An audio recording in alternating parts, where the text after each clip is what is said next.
A very warm welcome to you from Equa Marketing.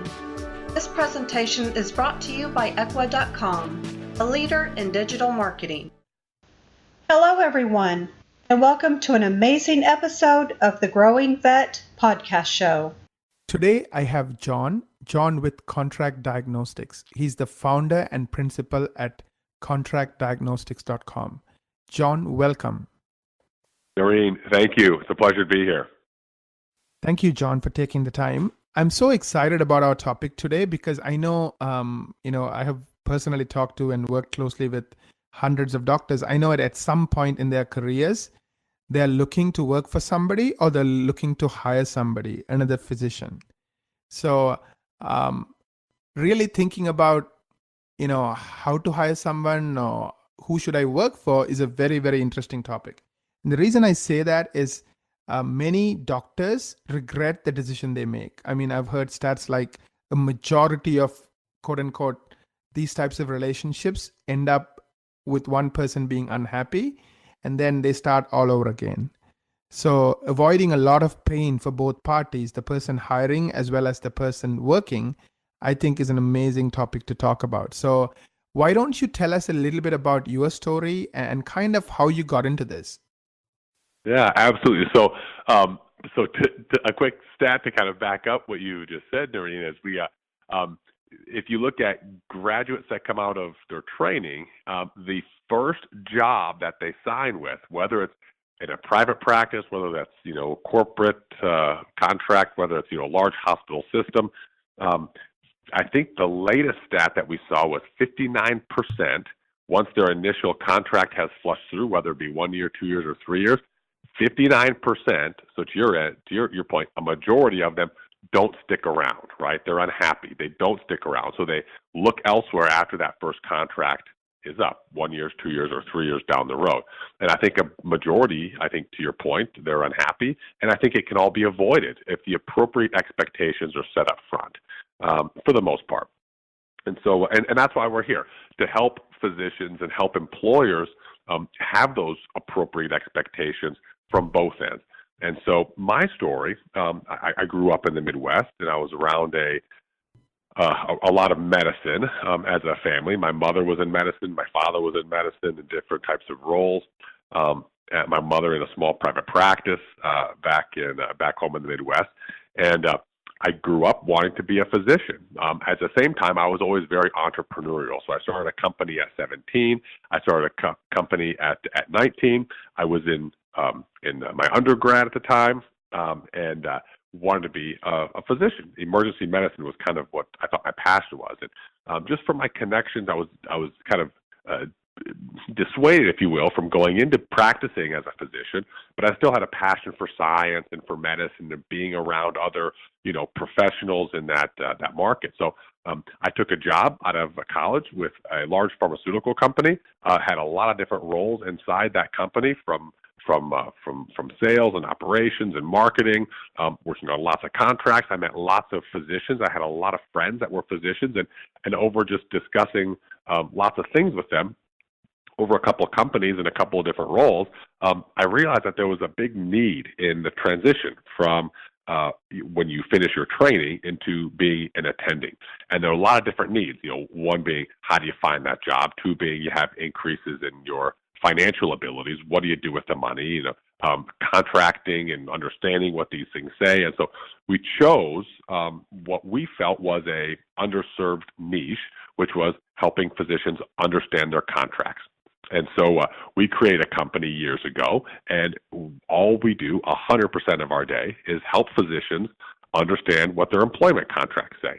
So again, we get back to that expectation.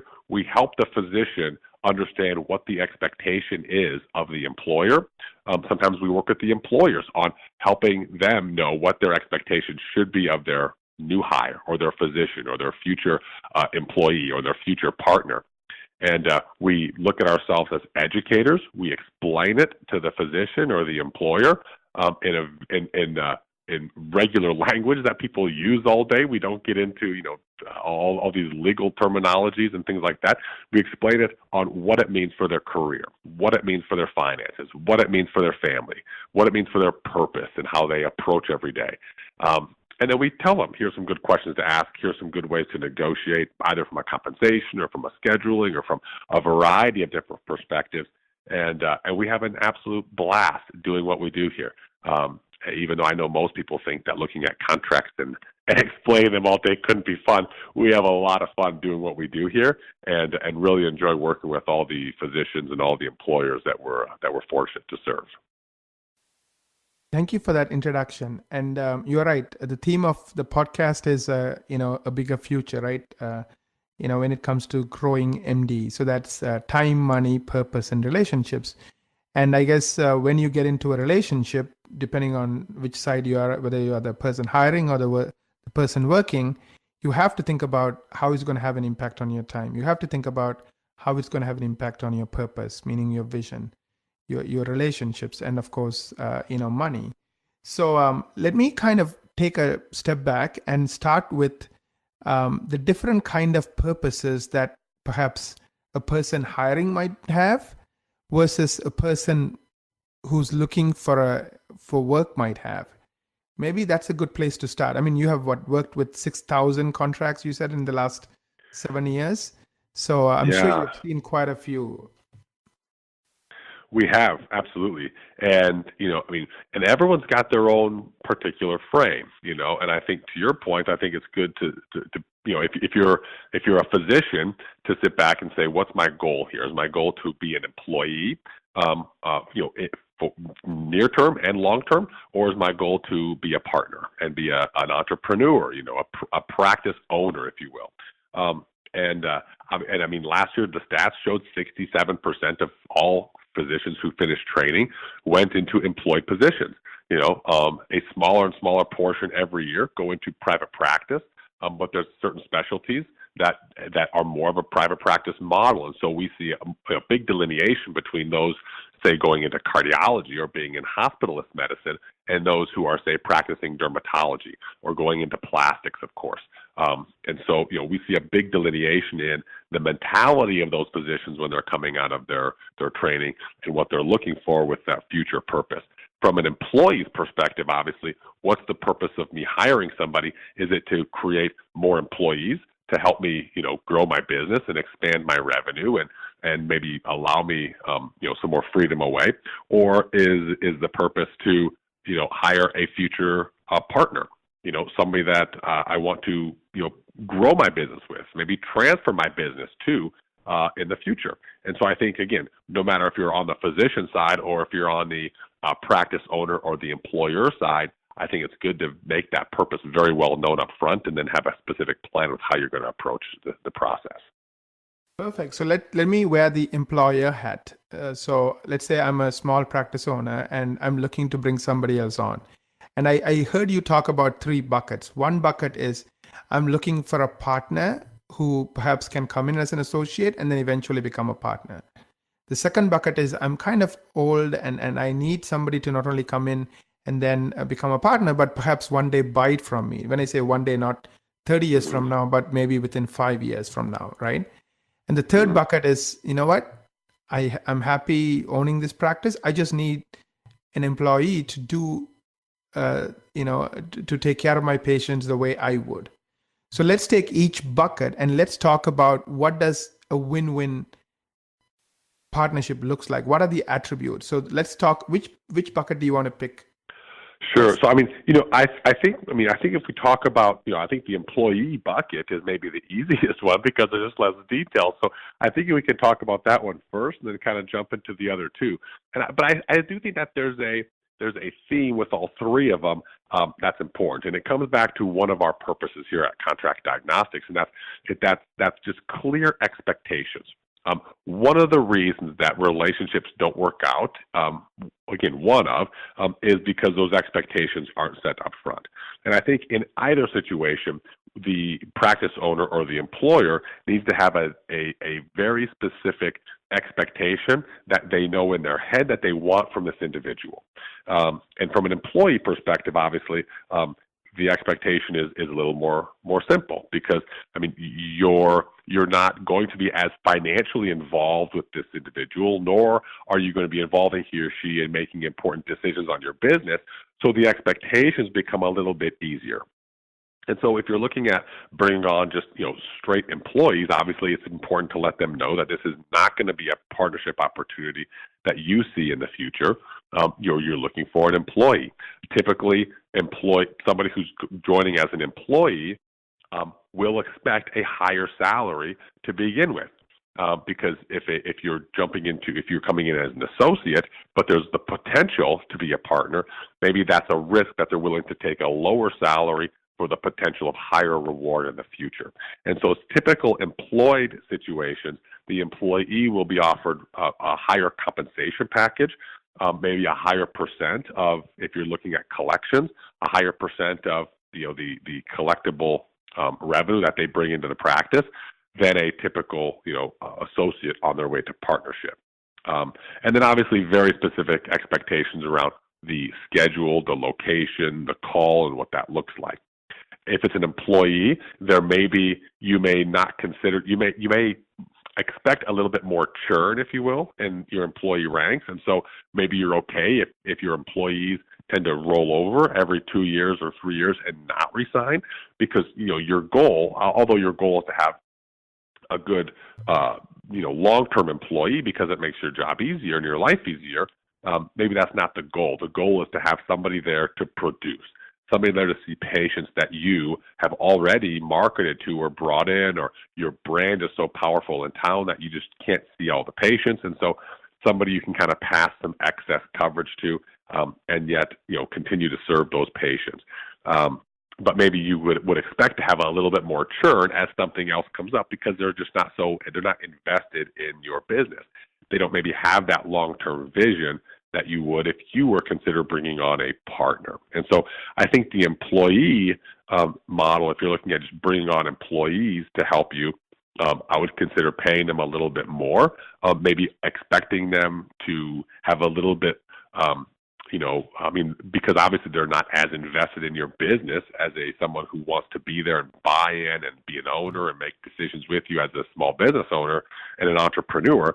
I think your expectation of them would be a little bit, less in terms of their engagement, their willingness to go the extra mile. It might take a little bit more to keep them happy and keep them around, because they may always have a constant eye out for that next employee situation that might be offering them something that you're currently not. And so I think the situation is much different from that employee perspective than if you're looking at hire an associate to bring he or she on as a full-time partner in a few years. Yeah, so let me kind of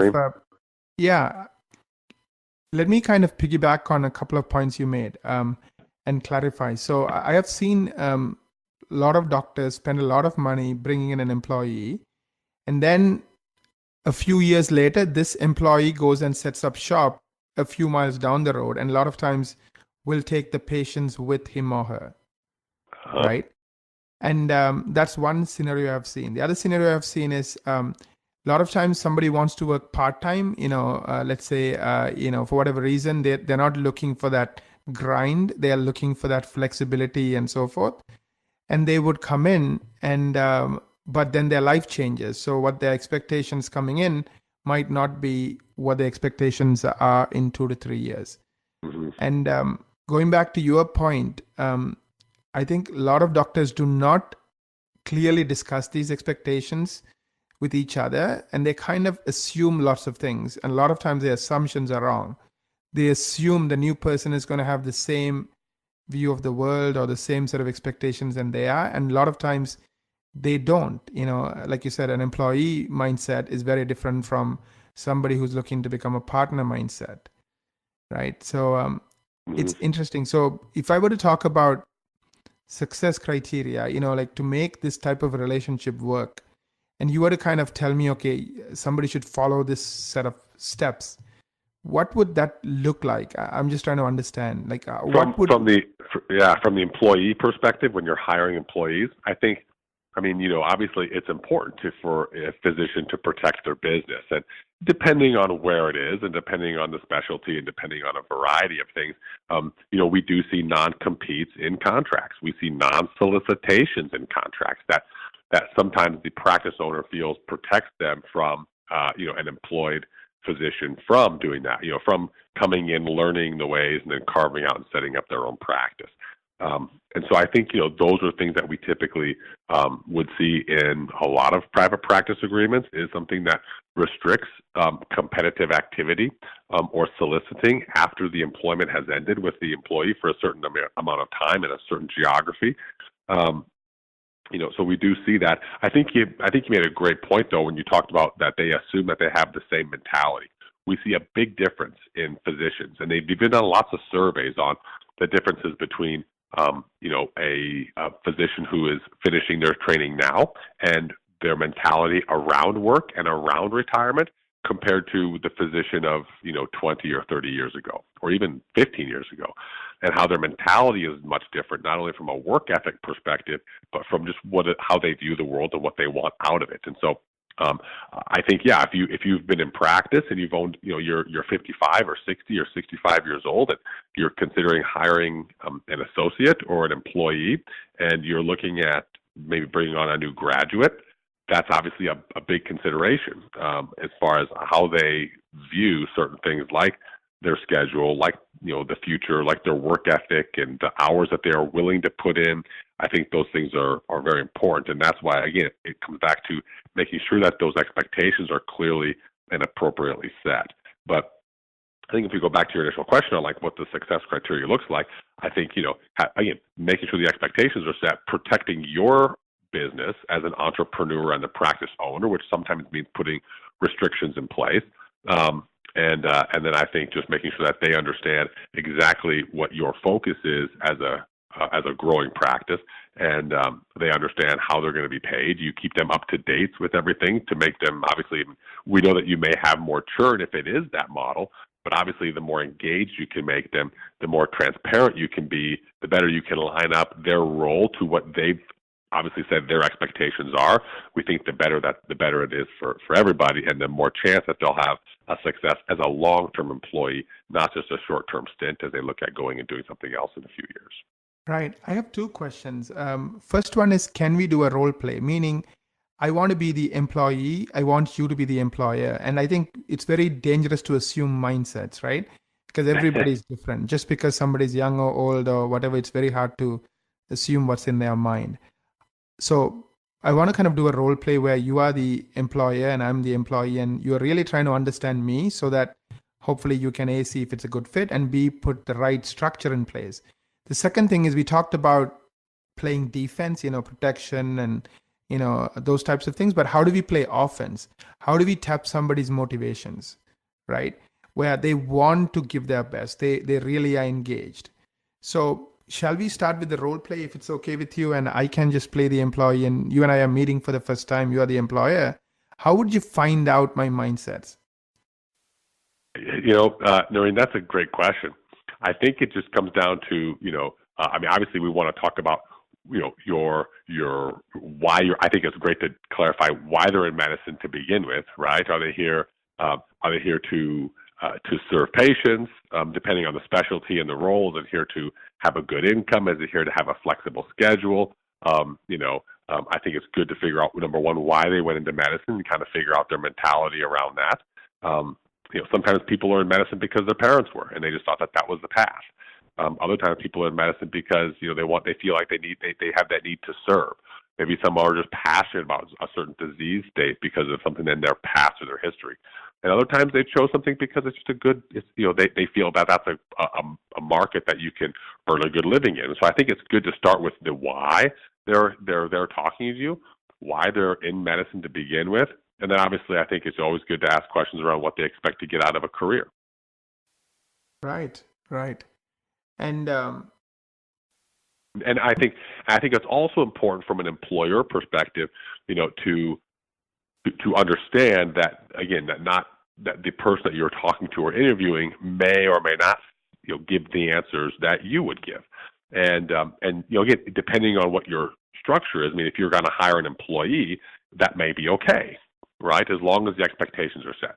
If you're hiring someone to transfer your business to, and you've had this business and you've grown it, and it's your blood, sweat, and tears over 15 or 10 or 30 or longer years, you maybe want somebody that has the same, goals as you. If you're the passionate, caring type, and they're about about maximizing revenue and creating ancillary streams of dollars, and and maximizing their financial compensation every year, that may not be the person that you feel is best to lead your practice to where it needs to be. And so I think, maybe you treat your staff a little bit differently and you pay them a little better and you give good Christmas bonuses. If they're all about, no, it's about dollars and cents. And if I can hire somebody who can make less money to do a role, then I will. Obviously, I think it's good. And it does depend on if you're hiring that employee or if you're hiring that associate to be a partner or a future owner in your practice. So you're saying values, right? How they look at the world is important. Because if there is a mismatch in the way you look at the world and the way they look at the world, for example, let's say I'm the kind of practice owner who likes to spend time with my patients and really get to know them. And this person that I'm interviewing perhaps doesn't believe in that. He doesn't really enjoy that personal relationship and that, that close relationship with the patients. Now there is a mismatch, right? So yeah. Well, so I mean, and here's a perfect story. So I have a friend who's an OB physician, and he has a practice, and he has 3 physicians that work for him. So he owns a practice, and he has one other physician who wants to be a partner, and so she is on a partnership track. So he has she's an employed associate right now. She is earning her way to a partnership, or she's working her way towards having the conversation about what that partnership looks like. And my friend is excited to have that conversation, bring her in, allow her to have decisions as far as the direction of the business, how they roll things out, how they structure things, how they contract, how they operationally run the practice. He has 2 other physicians, one who's full-time, one who's part-time, who has neither of them have any desire to make those decisions. They don't want the headaches of having to hire somebody for the front desk, or having to contract with an insurance company, or having to worry about, how they're going to match the 401k this year, or various things like that. They want to show up, they want to do their work, and they want to go home.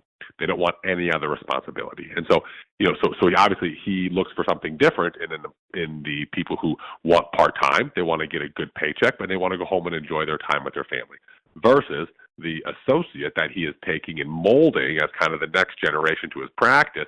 And you can see there's very different relationships in play. Now, the expectations are very clearly set from all parties. I think it'll be a great long-term situation for he and the physicians that work there and the patients they serve. And so that's an example of, here's how it doesn't have to be binary one way or the other. You can even have a blend.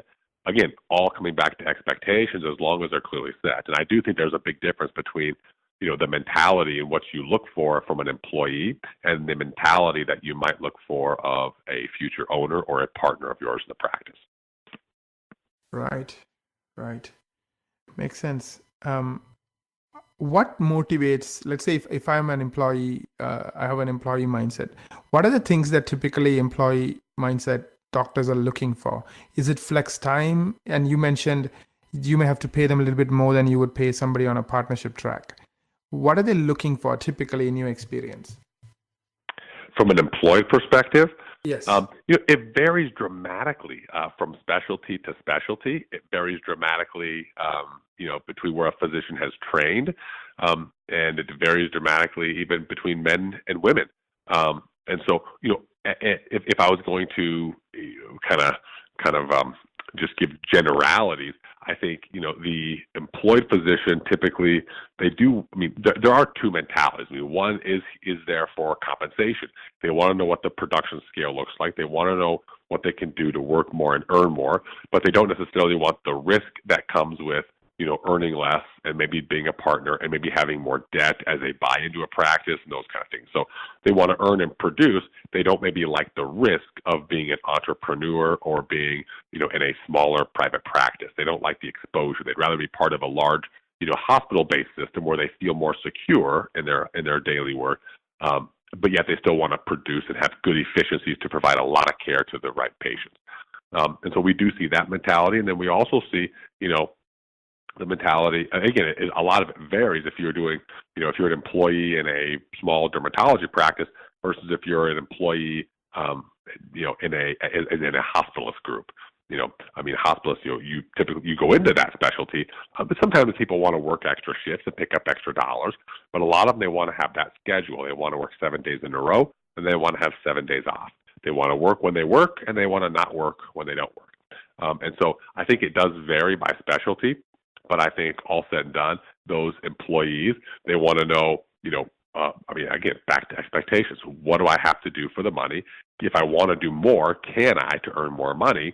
And sometimes they want do part-time in the future. Sometimes they want more flex schedules. Sometimes they're a little bit more worried about those kind of things. We are doing a lot of part-time jobs. We've done some job shares where we say, we did one the other day where it was a 1.0 FTE, and it was being shared by 2 neurologists. We also had the other day, it was a male and a female husband and wife team, and they had a 1.5 FTE that they were signing. So, the both of them had to provide services of 1.5 positions, and so we've started to see a little bit more of those kind of deals. Again, I think just to showcase the employer's flexibility with the employees' requests and demands. Right. Makes sense. Can we switch gears and talk about somebody who's coming on that partnership track?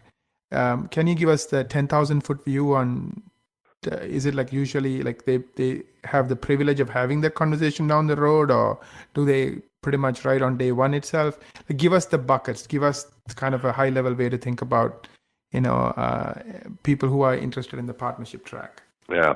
So a lot of times for a small private practice, it can be somewhat challenging because the questions that the potential associate might have, maybe the private practice or the physician who owns it hasn't necessarily thought through. So what the physician employee or a potential partner would like to know is, if and when we become partners, how are things split up? Is it a 50-50 partnership? Is it, you keep 90% and I get 10%? Are there other things involved outside of the clinic or the practice revenue, like real estate, like ambulatory surgical centers, like, maybe there's, depending on the specialty, maybe you sell products out of the clinic or out of the, a facility. So they have a lot of questions, not just on, what's my expectation on a Tuesday versus a Wednesday, but what does the overall structure look like? If there's 100 shares in a company and I get 10 shares and you have 90 shares, my vote really doesn't count then. If we're 50-50, then my vote counts. How do we split up dollars in the future? What's the practice valued at? Is there a buy-in? We've seen buy-ins that have been time served, meaning, maybe you make less money because you're assuming more risk, but then when the time comes to, quote, buy into the practice, maybe the practice doesn't have a whole lot of assets, and so that integration process is a little more smooth, meaning there's no financial transactions. And we've seen financial transactions in the millions of dollars where there's been real estate, there's been CapEx, there's been things that have caused the overall value of the practice to be more than just goodwill and more than just a good brand from a good physician. And so I think the physician associate who's looking at joining a practice like that has a lot of questions on what does 1 year look like, or what does 2 years look like from now in that process, not necessarily what does my Tuesday look like. And I think a lot of employees want to know, what time do I get done with work on Tuesday? And, what kind of call do I have today? The associate, I think, looks at the process a little bit more as, it's good to know those things, but if there's more call associated with it, that's okay, because I'm interested in long-term, how can I participate in equity? How can I be an owner in my own company without starting one from scratch? And so I think those questions are what the associate employee would want to know. I think they can be challenging because if the employer hasn't thought through those things, it makes it hard to set those expectations. And so, sometimes we hear the whole, well, you'll have to trust me or trust us. I will offer you partnership at a year or in 2 years. I don't know what it'll look like. And we've had, scenarios where that works out wonderful, and it works out great for communities and for physicians and for patients. And we've had situations where it did work out, and, because the physician didn't know. And then when he or she got to the point that they wanted to bring the physician on in a partnership role, the opportunity that they were presenting to the associate was not what the associate had assumed it would be or what they were willing to accept. And so then you kind of have, then the associate obviously has to make a decision. Do they take what the employer's offering, meaning a 10% ownership when you thought it was 50% or something different like that? Or if they were told the buy-in was $10,000 and now it's $50,000, do they accept that and buy in, or do they stay as an employee and redo their deal, or do they start somewhere else, knowing that if that's what you want to do as a private practice, owner in the future, is you have to start that whole model all over again, meaning you're joining as an associate in another practice where you're another 2 years away from partnership. And so I think those things can be kind of challenging, but I think it's challenging not only from an employee's or from an associate's perspective as a physician wanting to join a private practice, but also from an employer's perspective because they maybe don't know those answers and they maybe haven't thought through them. So I think it comes back to one of your discussion topics regarding purpose and the relationships and how you want to have those things with your associate / potential future partner, is to make sure that you're purposeful in what that process looks like, and you have given it thought before you raise your hand and say, I'd like to hire an associate to help me in the future. If that's, I want to transfer 100% of things to you within 5 years. If it's, I want a 50-50 partner. If it's, I want a partner to share revenue with, but I want to, retain decision rights or financial, ability, or again, back to the whole employee model. So I think it all comes back to kind of what you've said, setting up that mindset and making sure that you're clear before you reach out there and start bringing on people to interview and those kind of things. Right. Talking about one thing that just jumped out at me is timelines, right? So in other words, thinking through the timelines and also maybe even revisiting these things, every 6 months or every year, because people change, the way they think changes, right? And a lot of times, I guess, things fail because even marriages, right? A lot of times when you get married to somebody when they're 18 or 25 or whatever, and then 30 years later, you are a different person and the other person is a different person, but along the way, you're not talking and adjusting, along the way, and it blows up in your face. So I don't know, like any best practices on how can... Yeah, I mean, so absolutely. I think that's a great point. And so we actually like when contracts say that there will be, quarterly reviews or biannual reviews. I think it bodes well for everybody. And if you are a smaller private practice, I think to have something in there, not that it has to be in a contract in order to sit down with somebody or go out to dinner with somebody, but I think if it's in a contract, then again, it's expectations. Everyone knows that it's coming. And so, hey, once a quarter, you say, hey, look, here's our quarterly report. When can we go to dinner? Or when can we stay late in clinic? Or when can we run out to lunch? And then have a very purposeful discussion around where that individual is in your practice. Are they meeting expectations? Whether it's from a schedule perspective or from a marketing perspective or a business perspective, are they reaching out to referral sources? Are they seeing the number of patients that you expect them to see in a day? Are they slow? Are they quick? How's their billing procedures? How's their paperwork coming along? How are they treating your staff?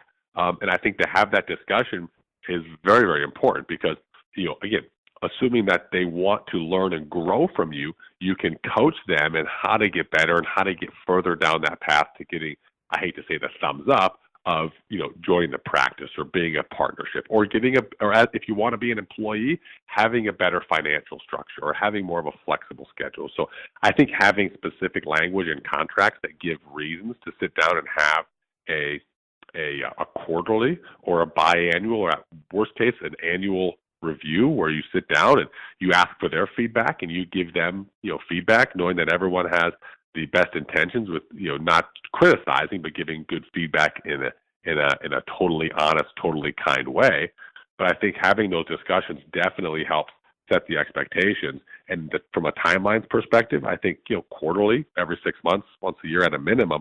So there shouldn't be any surprises if and when a contract comes up for renewal, or if and when someone's on a partnership track and you say, at 2 years, I'm not going to offer you partnership. It shouldn't be a surprise to the associate because of the reviews and the discussions and the feedback that you have provided he or she they shouldn't be too surprised because they should know, hey, they're on track or they're not on track.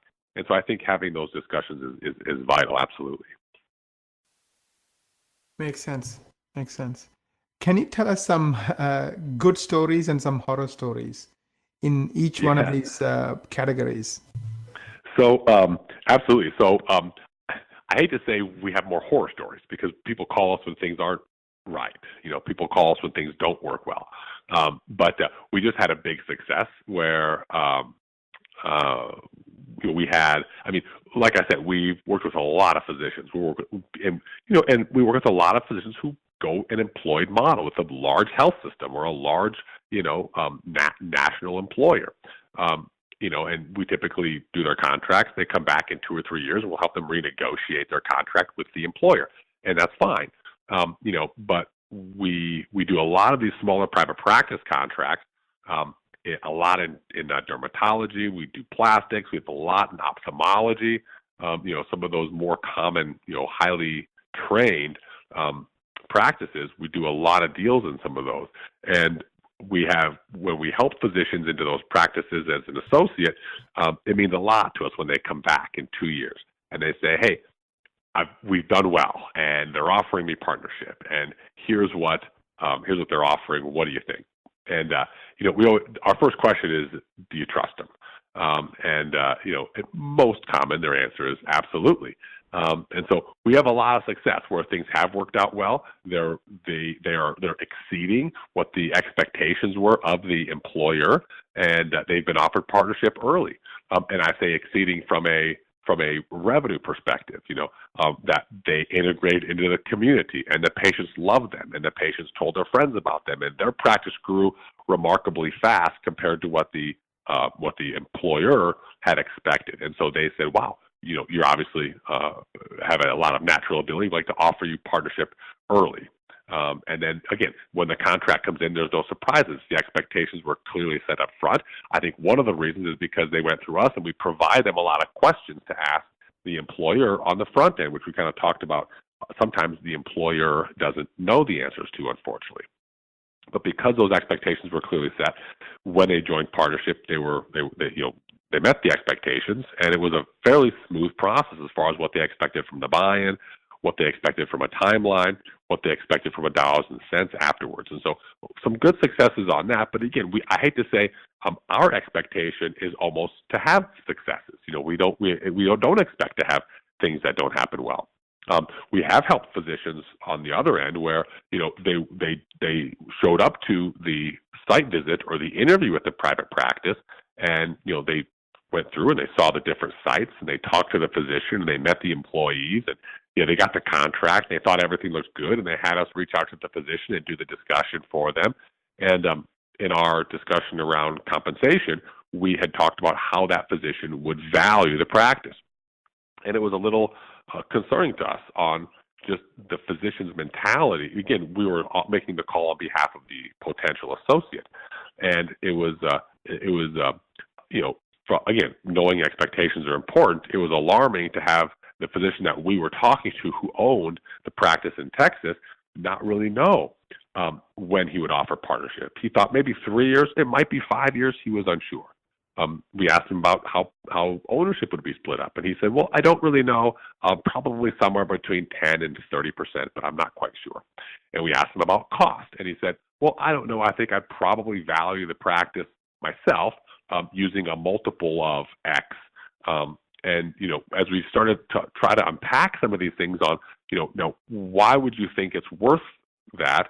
And he really didn't have any good reasonings. And so I think one of the challenges can be why maybe it wouldn't work out is because, again, the physician owner doesn't really understand what he or she needs or wants, or what they want out of the future.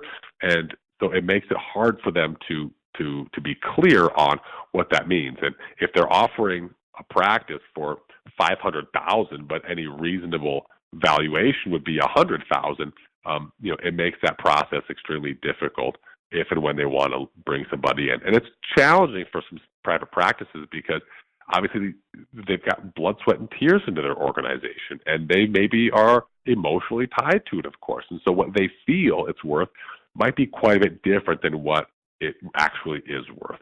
And so that's one of the things that we feel maybe, I hate to call it a horror story, but when the physician can spend a lot of money bringing people in to interview and a lot of time away from his or her practice, doing entertaining and seeing physician candidates and bringing them out to dinner and those kind of things, and it can be a long, drawn-out process for no tangible results, meaning you didn't end up hiring an associate because you didn't clarify the reason you were doing this in the first place. And so I guess I don't know if I'd call it a horror story, but that would be something that I would say we've seen before that we would suggest to avoid.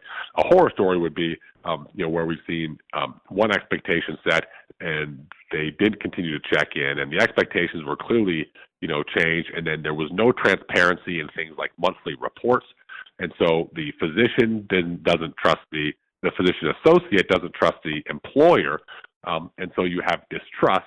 And yet you have to work together every day, and that's not a situation that ends well. And so I think, again, expectations, transparency, those things become very common themes when we talk about what makes something work out very well or what makes things be more challenging or maybe time-consuming and not a lot of benefit either way, or what makes things into what some would consider to be a very bad situation or a horror story that ends up costing hundreds of thousands of dollars to people over time. Very interesting. Any final thoughts before we wrap up as to what somebody can do to create a great partnership, and also how can people get a hold of you?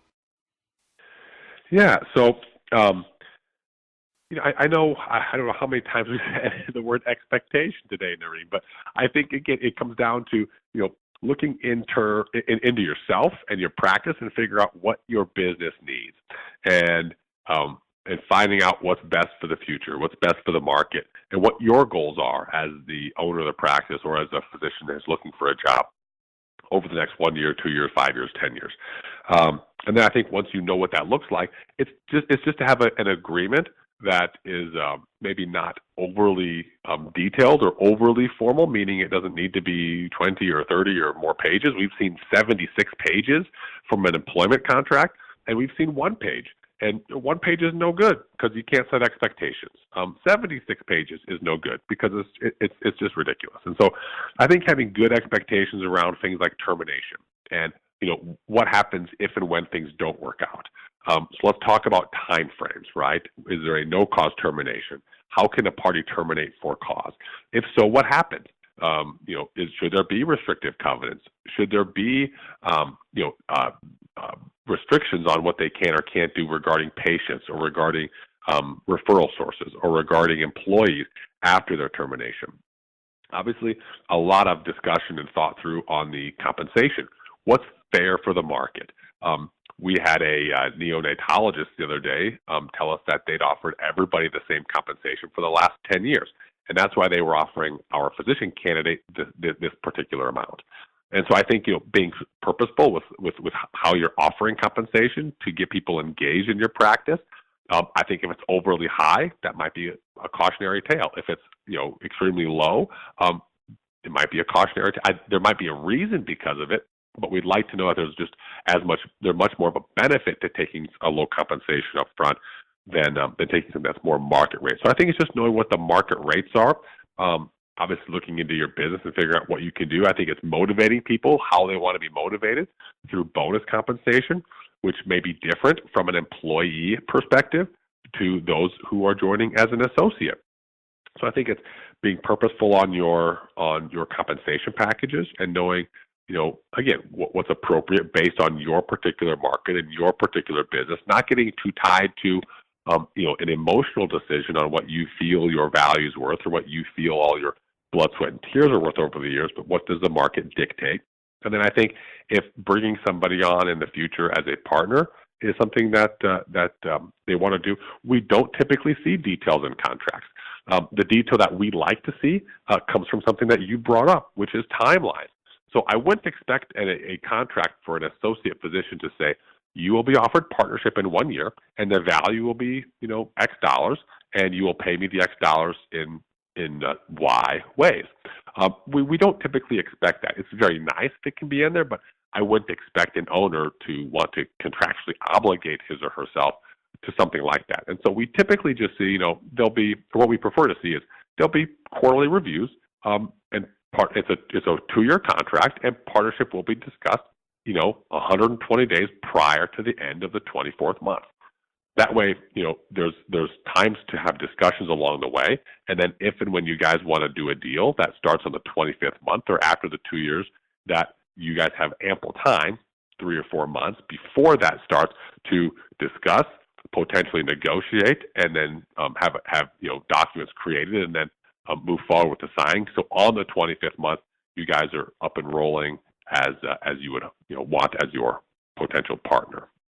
And so I think it comes down to, again, termination, what that looks like, if there's restrictions or not, expectation around dollars and cents, and again, that which plays into termination. If the contract ends, how are they paid out? If they're salaried or if they're bonused?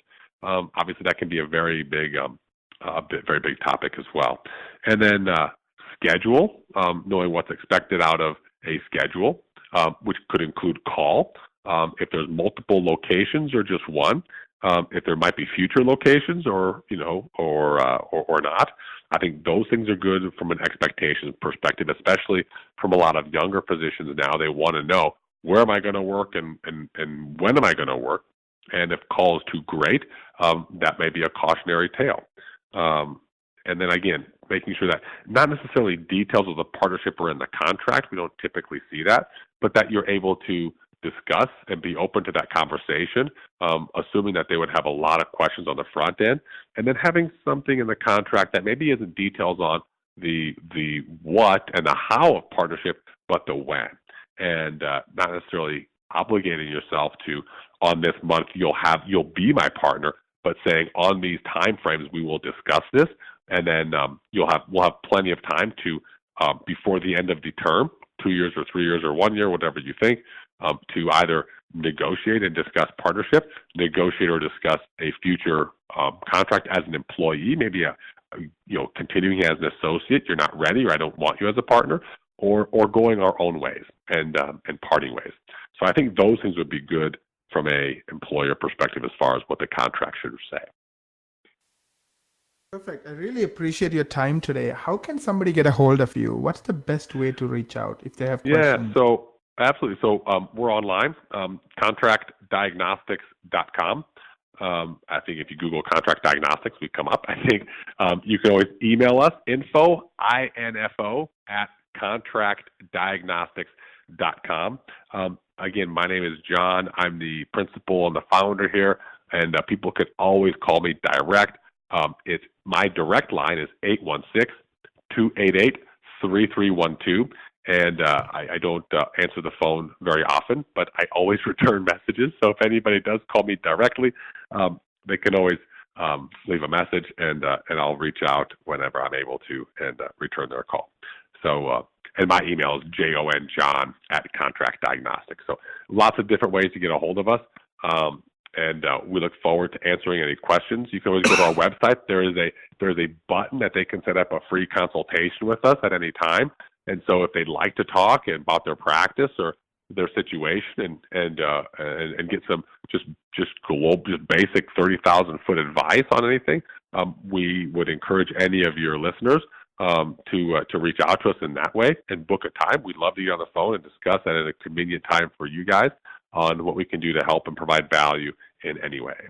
So, thank you, Jon. I really appreciate your time today. And I know we have a lot of listeners who are thinking about this from both sides, mostly, from an employer side. So I think you shared a lot of insights given your experience working with, 6,000 such negotiations. So thank you, Jon. Thank you for listening to a wonderful episode of the Growing Vet podcast show.